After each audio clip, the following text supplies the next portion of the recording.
Aoka iaraka ivavaka isika. Misaotranao zay ry Andriamanitra rainay io, rainay amin'ny alalan'i Jesosy Kristy Tompo. Hanomezanao indray ity maraim-baovao ity, ahazoana ihany koa manolotra ny teninao amin'ny vahoakanao. Avy aminao zany ka dia misaotra indrindra. Fa mpiandry mahakarakara ny ondronao tokoa ianao, manolotra izany teninao zany.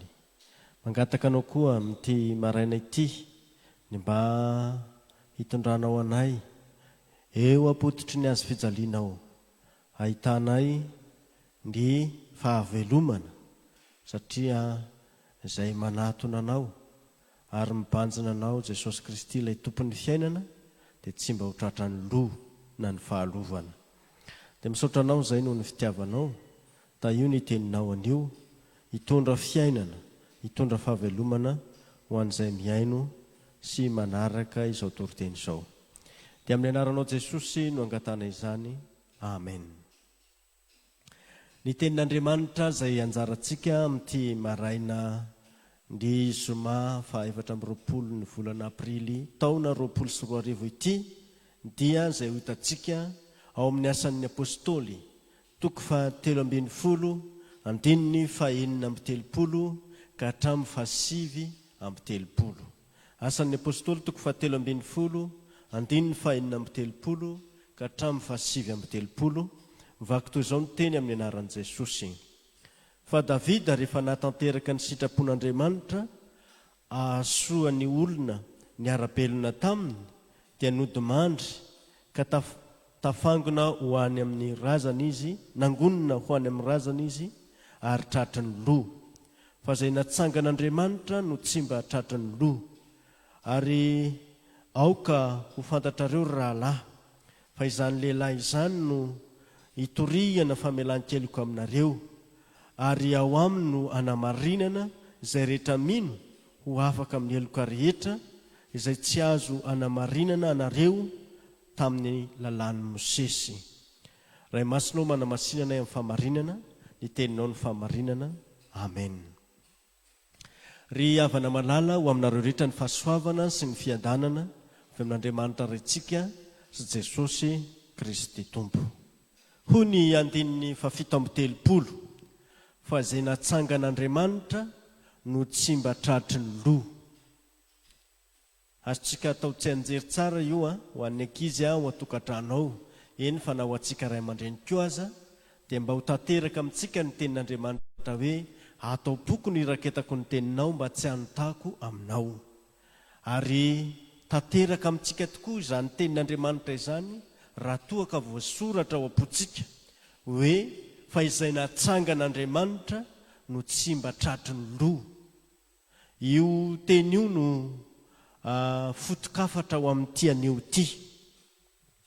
Mampatsiaro indrindra any Davida mpanjaka i Paoly eto, ary ny nahatsiarovana indrindra ny Davida dia ny hoe izy ny andro ondry nefa nalain'Andriamanitra ho mpanapaka ny Israely.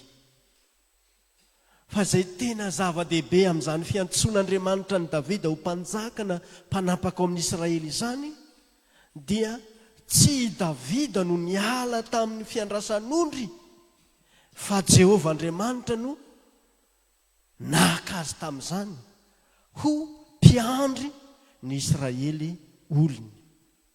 Tsy Davida zany no nanendry ny tenany ho mpanjaka, fa Jehovah Andriamanitra no nandray an-tanana sy tompo-marika ny amin'izany mahampanjaka azy izany. Ny zavatra azo antoka sy azony Davida antoka tamin'ny fiainany dia Jehovah Andriamanitra no nomba azy. Io no lazain'ny Davida hoe Jehovah no mpiandry ahy. Zany hoe na dia eo aza mampiandry ondry azy, eo no mampiandry ny Israely azy, dia tsapany fa Jehovah no mpiandry azy. Ary mba haondry andrasan'i Jehovah Andriamanitra koa izy. Arak'izany dia fahatokiana sy fombana mba ny herin'Andriamanitra teo amin'ny fiainany, na tany am-piandrasan'ondry indrindra fa teo amin'ny mpitondrana ny zanak'Israely izany. Inona moa ry havana no teny fikasan'Andriamanitra tamin'ny Davida mpanjaka? Zao ny voalazo amin'ny Salamy 2:7. Hilaza zava-boatendry aho, Jehova nilaza tamin'ny tompoko hoe, zanako ianao, izaho no teraka anao androany.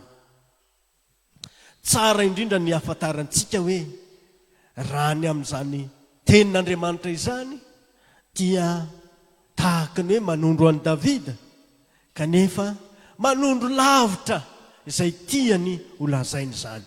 Fa izao no ambara amintsika ry havana. Ny mpanjaka teo amin'ny Israely dia natao hoe zanak'Andriamanitra. Zanak'Andriamanitra izy, satria Andriamanitra raha teo no nifidy azy. Fa izay mahazanak'Andriamanitra azy koa dia ny fanahin'i Jehova Tompo no mitoetra ao aminy. Amin'ny fotoana izay anosorana azy ho mpanjaka dia nomena azy ny fanahy masina, ho entiny mitarika ny zanak'Israely, ho entiny mitondra ny vahoakan'Andriamanitra. Na i Saoly na i Davida dia samy andrenesantsika ny hoe tonga taminy ny fanahy masina. Fa inona no nampiavaka azy roa lahy reo? Ny an'i Saoly kosa dia zao, nandà ny fanahy masina izy, ka nilaoza ny fanahy masina. Fa i Davida kosa dia nanaiky ho tarihy ny fanahy masina mandrakariva. Io no hitaomany tenin'Andriamanitra antsika koa ry havana hoe raha zanak'Andriamanitra tokoa isika dia aoka handeha araka an'izany mahazanak'Andriamanitra izany, indrindra ny fitarihan'ny fanahy masina. Fa zava-doza ry havana no mitranga eo amin'ny fiainan'olona raha ilaoza ny fanahy masina izy.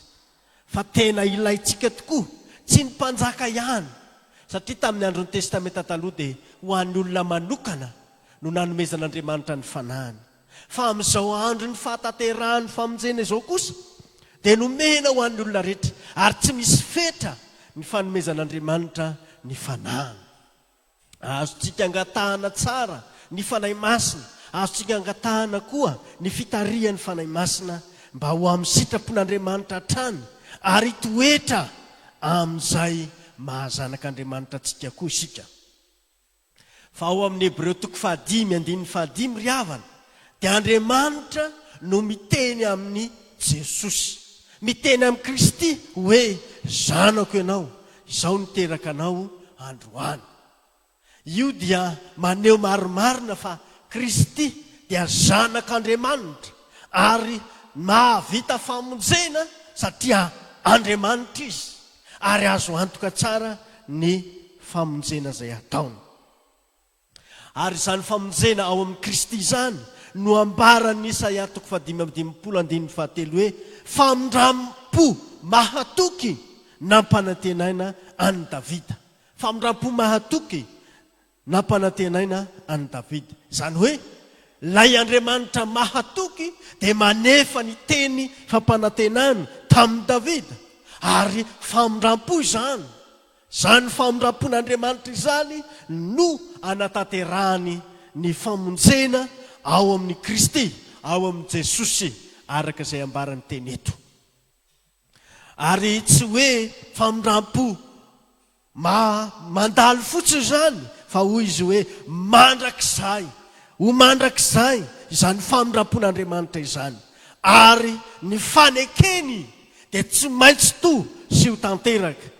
Araka izany dia tsy Davida loatra no ambarany, fa hoy ny tenin'Andriamanitra hoe Davida dia mpaminany, ary amin'ny mampaminany azy dia naminany ny amin'ilay Mesia, ny amin'ny mpanjaka ho avy izy, ary io lay fahatokiana, lay famindram-po mahatoky no tanterahan'Andriamanitra ho an'izao tontolo izao. Ary ny manaraka izany dia izao, satria zanak'Andriamanitra ny Mesia, tena zanak'Andriamanitra tokoa Jesosy, ary izany no mbola aminaniany Davida hoe fa tsy ho foinao ho any amin'ny fiainantsika ny haiko, tsy hamela ny ray masinao ho latsaka ao amin'ny lavaka ianao, na ho tratry ny loha ianao. Salamo 1:10. Io teny faminaniana zay nataony Davida io dia milaza ny amin'ny fitsanganan'i Jesosy tamin'ny maty izany, ary tsindriana fa tsy ho tratry ny loha, tsy mba tratry ny loha na ny fahalovana Jesosy. Araka ny teny eto amin'ny 7:30 amin'ny anjara torotenitsika dia ny hoe fa izay natsangan'Andriamanitra no tsy tratry ny loha. Ny hoe izay dia sora-baventy no ilazany azy, ary amin'ny mahasora-baventy azy dia manondro an'Andriamanitra, manondro an' Jesosy, ka izy izay natsangan'Andriamanitra dia tsy mba tratry ny loha. Fa ataon'Andriamanitra amin'ny zanany rehetra koa zany, satria Andriamanitra dia mahatoky, Andriamanitra dia mamindra fo, ka izay maty dia omeny aina mahavelona. Manaraka izany ry havana dia ambarany koa fa navotany ny fanahiko mba tsy hivarina ny andavaka, ary mifaly ny aiko amin'ny fahitana ny mazava. Izany dia mbola manamafy ny fitsanganan'i Jesosy tamin'ny maty izany, ary izany fitsanganan'i Jesosy tamin'ny maty izany dia fanekena mandrakizay ataon'Andriamanitra izany. Vokatra izany ary izany fahaveloman'i Jesosy izany dia hoy ny tenin'Andriamanitra hoe tsy mitsahatra Andriamanitra manasoa ny olona, ary Andriamanitra no miasa atanteraka ny famonjenantsika ry havana. Asan'Andriamanitra ny nanangana an' Jesosy tamin'ny maty, ary raha ho filazany tsara ny jaonina kosa dia izy tenany Jesosy ilay tompony fiainana no nitsangana avy eo amin'izany fahafatesany izany. Fa eto amin'ny anjara torotenitsika dia natsangan'Andriamanitra, ka na nitsangana na nanatsangana izy tsy olana izany, satria asan'Andriamanitra avokoa izany, ka dia Andriamanitra ilay tompony aina no mamelona ny maty. Voalaza ny Paoly ao amin'ny Korinthiana 1:5-7 ka hatramin'ny 4 hoe Kristy dia maty noho ny fahotantsika, dia nalevina ary natsangana tamin'ny andro 7 araka ny soratra masina. Izany tenin'Andriamanitra izany dia maneho ny hoe inona no tian'ny Paoly ho tsindriana amin'ny hoe andro 7, na inona no tian'ny soratra masina ho lazaina hoe andro 7 araka ny soratra masina. Io nitsanganan' Jesosy tamin'ny maty. Zay tiatsika ho azo dia ny hoe nahoana no tsy tratry ny loha Jesosy, moa ve tsy maty izy? Araka ny voalaza eto dia izao: maty noho ny fahotantsika izy, nalevina. Zany dia maneho fa tena maty tokoa Jesosy, fa izay tiany tenin'Andriamanitra ambara dia hoe tsy tratry ny loha izy, satria andro 7 no nitoerany tao amin'ny fasana. Lazarosy kosa dia nolazain'ny Marta anambaviny hoe maimbo izy izao, fa efa efarana izay. Araka ny Jaona 2:7-7. Ny hoe maimbo dia ilazana ny hoe simba ny tenany, rava, loha, foana, tonga tsy misy mihitsy aza. Zany no tiany ambara. Araka izany dia tena tratry ny loha ny tenany Lazarosy. Fa Jesosy kosa, satria andro 7 tao aorian'ny nandevenana azy izy, dia nitsangana tamin'ny maty, tsy tratry ny loha izy. Izany no ambara. Teo amin'ny Jiosy tokoa mantsy dia nisy an'izany hoe raha ao anatin'ny atelona izy dia mety hoe mbola tsy tratry ny loha, fa raha efarana kosa na ny mihoatra an'izay dia efa tratry ny loha izy. Jesosy Kristy dia maty tokoa, kanefa afaka niady ho an'ny mpanota rehetra, ary tsy mba hatahotra na angorohoro manoloana ny fahafatesana. Fahafatesana tokoa mantsy dia ny mandravarava, zany no azo ny tadiavina. Zany mantsy no dikany hoe loha na fahalovana, ravaravainy ny fiainan'ny olona, ary ataony mihitsy izay mampitoloko azy. Mpanota iza moa no tsy angorohoro eo anatrehan'izany fahafatesana izany, fa izao ry havana. Ny tenin'Andriamanitra dia milaza amintsika ny hoe ity mety loha ity tsy maintsy hitafiny tsy fahalovana. Ity mety maty ity tsy maintsy hitafiny tsy fahafatesana. Dia ho tanteraka ny teny voasoratra hoe ny fahafatesana no resena ka levona. Ary zany no ahafahantsika mihika hoe ry fahafatesanao aiza ny fandresenao, ry fahafatesanao aiza ny fanoronanao. Arak'izany dia fisaorana an'Andriamanitra amin'ny alalan'i Jesosy Kristy no ataony mino azy, na dia tonga aza ny fahafatesana, na dia tonga aza izany fahafatesana izany ka mikendry andravarava, dia tsy afaka maninona ny fiainany mino izany, tsy afaka maninona ny fiainany izay natsangan'Andriamanitra izany, satria ilay fananganana ny maty sy fiainana no mijoro manoloana ny fahafatesana. Dia hoy Jesosy, tsy voalazako fa raha ino ianao dia ho hitanao ny voninahitr'Andriamanitra. Ho hitanao tokoa ny voninahitr'Andriamanitra manangana ny maty, manangana izay rehetra maty am-panahy rehetra koa, arak'izany tenin'Andriamanitra izany. Ny zavatra azo antoka koa ry havana dia izao hoe Andriamanitra nanangana an' Jesosy tsy ho tratry ny loha. Andriamanitra izany no niaro ny zanany tsy ho tratry nyzany fahalovana izany.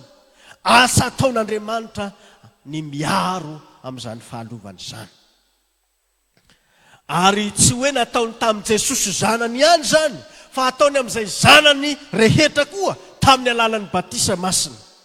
Tsy ho tratry ny loha isika satria natsangan'Andriamanitra ho zanany teo amin'izany batisa izany. Ny ota, ny fahafatesana, ny devoly, izany no nanjaka teto amin'ity izao tontolo izao ity, hatreo amin'ny fahalavoan'ny Adama. Fa hatreo amin'ny nitsanganan'i Jesosy tamin'ny maty kosa, ilay Adama vaovao dia ny fahasoavana, ny fiainana, izany no manapaka izay mino an' Jesosy. Araka izay voalaza ao amin'ny Jaona toko voalohany 7:7 hoe fa ny lalàna dia nomena tamin'ny alalan'i Mosesy, fa ny fahasoavana sy ny fahamarinana kosa dia tonga tamin'ny alalan'i Jesosy Kristy. Tsy misy fahasoavana, tsy misy fahamarinana teto amin'izao tontolo izao raha tsy tonga Jesosy, raha tsy vita ny famonjena. Ry havana malala, inona zany no zavatra izay tokony hazontsika, izay tokony hifaliantsika no izao tenin'Andriamanitra izao. Dia izao Jesosy Kristy izay maty fa nitsangana tamin'ny maty kosa dia nitondra zavatsoa ho antsika, zavatsoa ny lanitra, fanomezana avy any an-danitra, dia ny famelan-keloka sy ny fahamarinana. Dia hoy ny tenin'Andriamanitra eto amin'ny 9:7 hoe fa izany lehilahy izany no hitoriana ny famelan-keloka aminareo. Satria tsy hoe hitoriana ny famelan-keloka fotsiny, fa fototry ny famelan-keloka. Ary ny rahan'i Jesosy izay nalatsany teo amin'ny hazo fijaliana, izany no miantoka izany famelan-keloka izany. Tsy misy famelan-keloka raha tsy teo ny rahan'i Jesosy, raha tsy teo ny rahan'i Jesosy. Ary zany no antoka fototra izay hitoriana izany amin'ny olona. Dia eto amin'ity fotoana ity no hitoriana aminao ny famelan-keloka noho ny amin'i Jesosy, noho izay nataon'i Jesosy. Zany indrindra no hitoriana izany aminao. Koa mibeba fa Jesosy Kristy izay tonga mamangy ny tokantranonao ary tonga manavao ny fiainanao, hanangana anao amin'izay karazam-pahalovana rehetra. Dia mba ho tanteraka amin'ny fiainan'ny tokantranonao, ho tanteraka ny fiainan'ny fiangonana, izay tenin'Andriamanitra manao hoe fa avelako ny elony ary tsy ho tsarovako intsony ny fahotany. Jeremia 1:3. Andriamanitra no mahatanteraka izany noho ny alehibe ny famindram-po mahatoky, azo antoka, azo anteherana izany tenin'Andriamanitra izany. Ary hoy koa ny tenin'Andriamanitra ao amin'ny Daniela 7:7 hoe hatapaka ny fahadisoany, hanampina ny fahotana, ary hanao fanavotana no ny heloka sy ampiditra fahamarinana mandrakizay Andriamanitra. Arak'izany ry havana, dia tena zava-tsy tokoa ho an'ny mino an' Jesosy. Enikendren'Andriamanitra ho any izao tontolo izao aza, izany famelan-keloka noho Jesosy Kristy izay maty noho ny fahadisoantsika izany. Fa tsy izany ihany, fa ny fahamarinany koa dia omeny izay mino azy. Arak'izay ambarany eto hoe ny fahalalana azy no anamarina ny mpanompoko marina ny olona maro, ary izy no ivesatra ny eloko ireo. Isaia 7:15. Arak'izany dia Jesosy Kristy izay efa nivesatra ny helotsika, dia izy no anamarina antsika raha mibanjina azy isika, raha mijery azy isika, mijerea an' Jesosy, dia ho voavonjy ianao, dia ho velombelona ianao, dia tena ho velona tokoa ianao. Koa ny finoantsika any Jesosy no anamarinana antsika fa tsy ny asan'ny lalàna.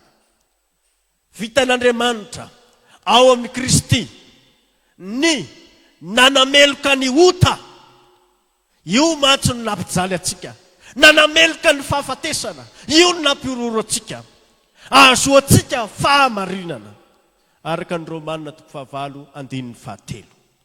Tsy misy toerana ho amin'ny firehareana izany ry havana.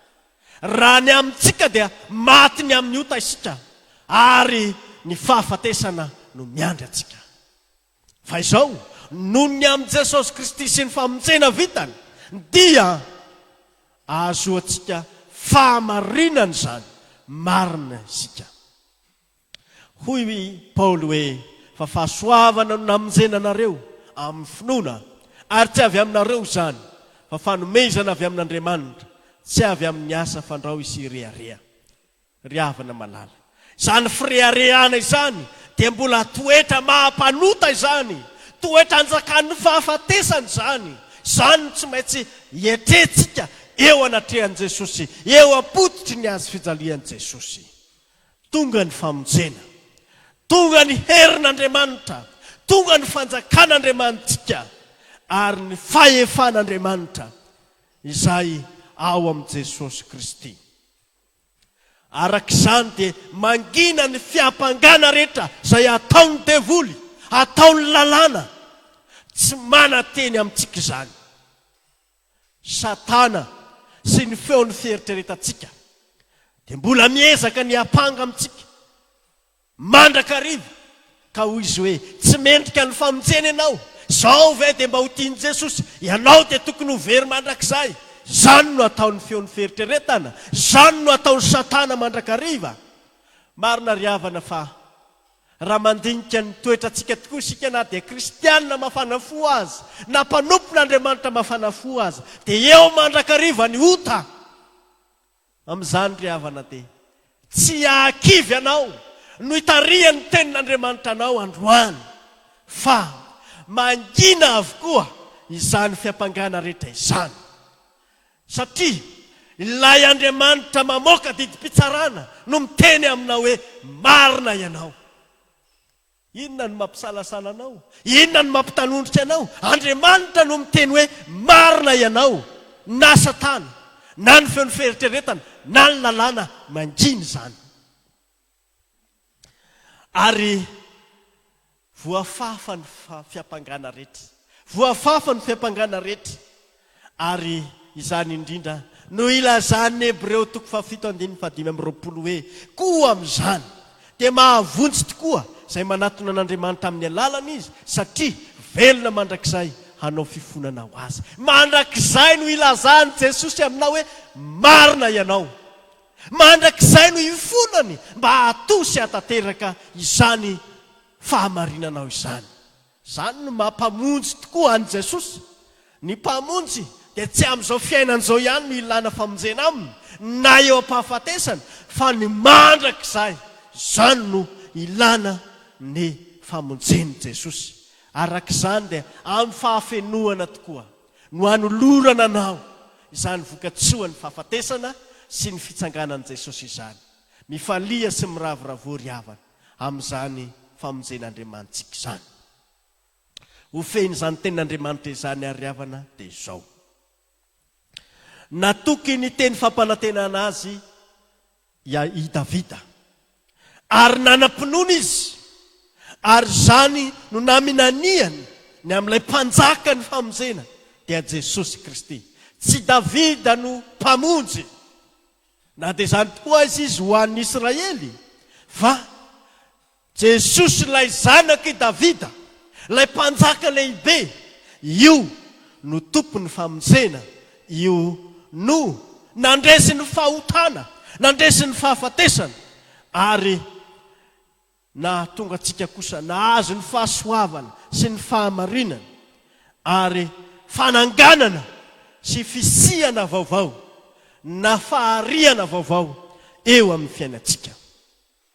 Ry havana malala, izay mandray zao tenin'Andriamanitra izao, mifoaza ianao izay matory ary mitsangana amin'ny maty dia ampahazavanao Kristy. Efesianina 5:1-7. Ary tokony hanao izany indrindra isika ry havana, satria zao fotoana ankehitriny izao dia tokony ora ifoazantsika, ora tokony ifoazantsika amin'ny fahatoriana. Maro mantsy no tady horeniky ny torimaso ny fahafatesana, tady horeniky ny torimasom-pahalovana, ka Andriamanitra izay efa nanangana azy dia manangana azy mba tsy ho tratry ny loha, nefa izy dia mbola te hitoetra amin'ny fahalovana. Fa amin'ity anio ity dia anaovana antso-pibebahana, antso-pitiavana, fa Andriamanitra dia te hampitoetra anao ao amin'ny fananganana sy ny fahavelomana. Tsy hitoetra amin'ny fahalovana intsony isika, satria izay natsangan'Andriamanitra dia tsy ho tratry ny loha. Jesosy Kristy dia tsy tratry ny loha fa velona mandrakizay. Koa izay ihany Jesosy dia manana fiainana mandrakizay koa. Dia ho anao sy ny ankonanao anie izany fahavelomana izany hatreto ka ho mandrakizay. Ho an'Andriamanitra rery ny voninahitra izay hatramin'ny taloha indrindra ka ho mandrakizay. Amen. Sangana raiso ny fitahiana. Ny fahasoavan'i Jesosy Kristy Tompo, ny fitiavan'Andriamanitra Ray, ny firaisana amin'ny fanahy masina ho aminareo rehetra ny Amen.